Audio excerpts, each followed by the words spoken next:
Salam sejahtera Malaysia, denyut nadi suara rakyat bergema di channel ini.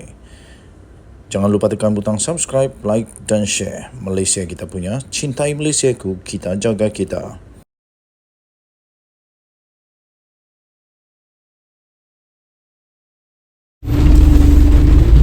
Salam sejahtera Malaysia, denyut nadi suara rakyat bergema di channel ini.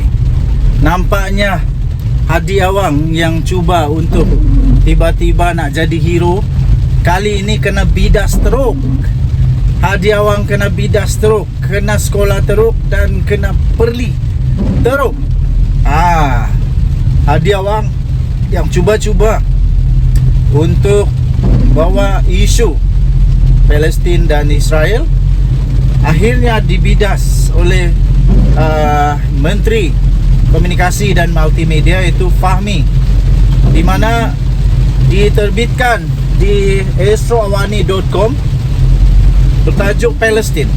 Fahmi bidas Hadi Awang tidak guna peluang sebagai ahli parlimen. Betul juga. Di mana Hadi Awang punya kuasa ketika dia jadi ahli parlimen? Ketika dia jadi ahli parlimen, pakailah kuasa itu. Dan paling penting, ketika dia jadi duta bertaraf menteri, dulu apa yang Hadi Awang buat? Adakah dia bersungguh-sungguh mati-matian untuk membawa isu yang penting ini? Kenapa sekarang baru nak cuba-cuba untuk jadi hero? Jurucakap Kerajaan Perpaduan, iaitu Fahmi Fadzil, yang juga merangkap Menteri Komunikasi dan Multimedia, membidas tindakan Presiden PAS Tan Sri Abdul Hadi Awang yang menyifatkan Perdana Menteri Datuk Seri Anwar Ibrahim kononnya tidak cukup kuat dalam memperjuangkan isu Palestin. Kenapa dulu waktu Kerajaan Perikatan Nasional Muhyiddin Yassin, apa yang diorang buat? Adakah mereka buat seperti Datuk Seri Anwar Ibrahim buat? Apalagi yang mereka nak daripada Anwar? Perdana Menteri sudah pun meluluskan, sudah pun viral bahawa adanya bantuan kemanusiaan 100 juta ringgit. Apalagi yang mereka mau? Dulu waktu Muhyiddin Perdana Menteri dan Hadi Awang jadi menteri, jadi duta ke Timur Tengah bertaraf menteri, apa yang dia buat? Dia ada tak buat benda tu? Fahmi yang juga adalah Menteri Komunikasi dan Digital berkata Abdul Hadi Awang yang juga adalah ahli parlimen marang boleh saja menyoal Perdana Menteri di parlimen jika terdapat sebarang isu. Namun beliau bukan saja tidak berbuat demikian, malah tidak hadir ke Dewan Rakyat.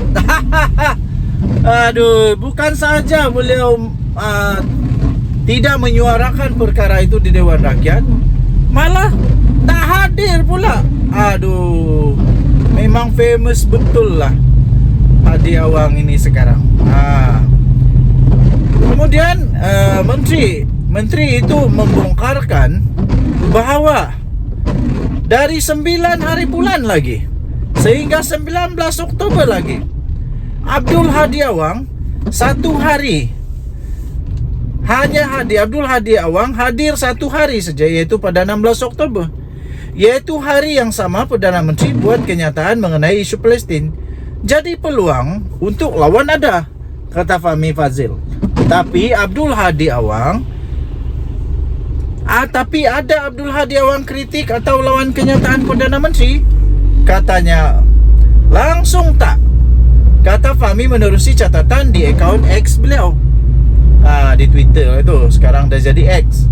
Fahmi mengulas mengenai kenyataan Abdul Hadi Awang dalam satu sidang media sempena Muktamar Tahunan PAS di Shah Alam, yang mana beliau berkata ketika ditanya mengenai pendirian Anwar terhadap penindasan rejim Israel terhadap penduduk Palestin di Gaza,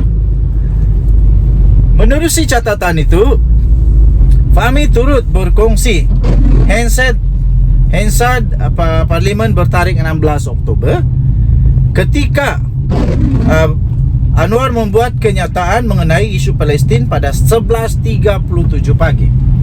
Ketua Pembangkang Datuk Seri Hamzah Zainuddin berucap selepas itu, malah siap ucap tahniah kepada Perdana Menteri atas pendirian kerajaan dalam isu Palestin. Tiba-tiba saja Hadi Awang mencela. Tapi daripada 136 patah perkataan yang dia ucap, tak sepatah pun dia balas sanggah, tegur atau kritik kenyataan Perdana Menteri yang kononnya tak cukup kuat. Kenapa? Takutkah nak berhujah? Jadi kenapa dia tak terus sebut bila ada peluang dalam Dewan? Ini ke adab seorang alim pendakwah? Jelas Abdul Hadi Awang ni seorang yang penuh hasad dengki, kata menteri itu. Jawab, jangan tak jawab. Balas, jangan tak jawab. Jangan diam-diam. Pada 16 Oktober lalu, Perdana Menteri berkata sebarang tindakan untuk menghantar tentera Malaysia ke Palestin, termasuk bagi menjalankan misi pendamai atau keamanan atau koridor kemanusiaan, perlu disepakati oleh negara-negara jiran terlebih dahulu. Pada sesi penerangan berhubung perkembangan terkini krisis Palestin-Israel di Dewan Rakyat, Anwar berkata jika perkara itu tidak dilaksanakan, ia akan menyebabkan pesawat negara tidak boleh mendarat bagi misi kemanusiaan. Ketika membentangkan belanjawan 2024 pada 13 Oktober lalu, Anwar yang juga Menteri Keuangan mengumumkan bahawa Malaysia akan melancarkan tabung kemanusiaan bagi menampung serta membantu warga Palestin dengan dana 10 juta ringgit Malaysia. 10 juta, bukan 100 juta. Minta maaf tuan-tuan dan puan, bukan 100 juta, 10 juta. Tapi at least adalah. Soalannya mudah. Dulu waktu kerajaan perpaduan, ada tak benda ni kena buat? Ada tak benda ni dibuat oleh kerajaan perpaduan, Perikatan Nasional sebelum ini? Bukan kerajaan perpaduan, Kerajaan Perikatan Nasional.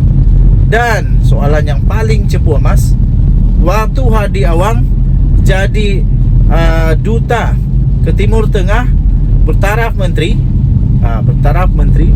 apa yang dia sudah buat untuk isu ini? Apa yang dia sudah buat? Apa tindakan dia? Apa dia punya sumbangan kepada isu ini?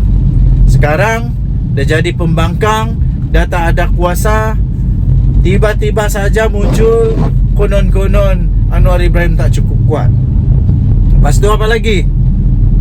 Bila ada perbahasan di Dewan Rakyat, dia tidak datang pula. Dia tidak datang.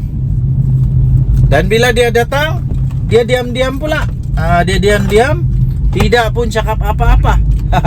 Tidak pun cakap apa-apa. Malah tidak ada kritikan kah, bantahan kah, bangkangan kah, tiada. Jadi itu persoalan yang cukup besar, cukup mengejutkan. Denyut Nadi Suara Rakyat bergema di channel ini. Jangan lupa tekan butang subscribe, like dan share. Bye-bye.